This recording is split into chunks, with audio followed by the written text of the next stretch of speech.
అంటే నేను ఒకటే మాట మీకు మనవి చేస్తా ఉన్నా. విలేకరు మిత్రులు దయచేసి there is no confusion, I'm straight. Kaleshwaram, అసలు కాళేశ్వరం గురించి ఆ ప్రాజెక్టు గురించి వీళ్ళకు తోక తెలియదు, నా తొండం తెలియదు. ఇప్పుడు ఉన్నోనికి ఏమీ తెలియదు, ఇంటికి కూడా తెలియదు. కోపం వస్తుంది, బాధ కలుగుతుంది. ఏమైందండి దానిలో? మేడిగడ్డ బరాజులో దానికి 3 బరాజులు ఉన్నాయి, మేము కొత్తగా కట్టినాయి. సైడ్లో కూడా ఉన్నాయి, సైడ్లో వచ్చి కలిసేటువంటి రివర్లెట్స్ ఏవైతే ఉంటాయో వాటిని కూడా చాలా ఇసుకలనే కడతాం, వాటికి పిల్లర్స్ ఉంటాయి.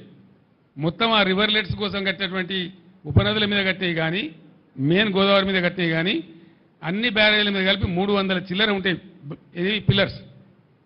బ్రహ్మాండంగా 3 బ్యారేజీలలో కలిపి దాదాపు 200 చిల్లర గేట్లు ఉంటాయి. అంత పెద్ద పని అది.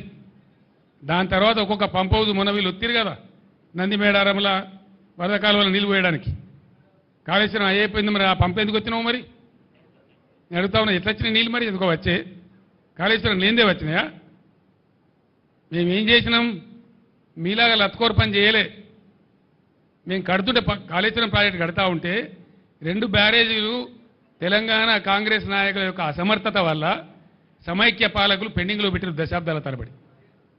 ఇవి ఇక్కడ మిడ్మానర్ ప్రాజెక్టు అసంపూర్తిగా పెట్టిండ్రు, అక్కడ ఎల్లంపల్లి బారాజ్ అసంపూర్తిగా పెట్టిండ్రు. వాటిని మేము అగమేఘాల మీద కంప్లీట్ చేస్తూ ఉన్నాం.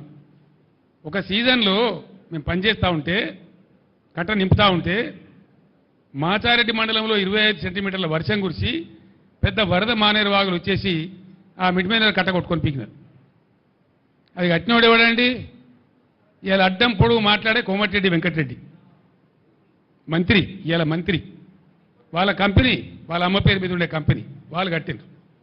మేము మీ లెక్క చిల్లరగాల లెక్క వ్యవసాయం. మేము ఏమనుకున్నాం ఆ రోజు?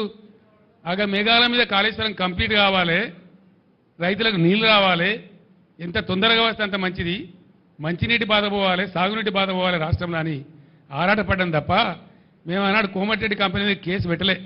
మేము పెట్టకపోదుమా, అని జైలు లేకపోదుమా? మీ లెక్క చిల్లర కథ వాడానంటే ఆ రోజు ప్రభుత్వం మా చేతిలో లేకుండానా? వేయలే, మేము ఆ చిల్లర పని చేయలే మీలాగా. సరే చాలా దరిద్రుడు పోలేని చెప్పి కట్టినాం, ప్రాజెక్టు నింపి నిలబెట్టినాం, నిండా నింపి గంగమ్మలాగా తయారు చేసినాం. ఆ బ్రిడ్జి మీద పోతుంటే 2 పక్కల చూస్తే భయమయ్యే పరిస్థితి పెట్టినాం.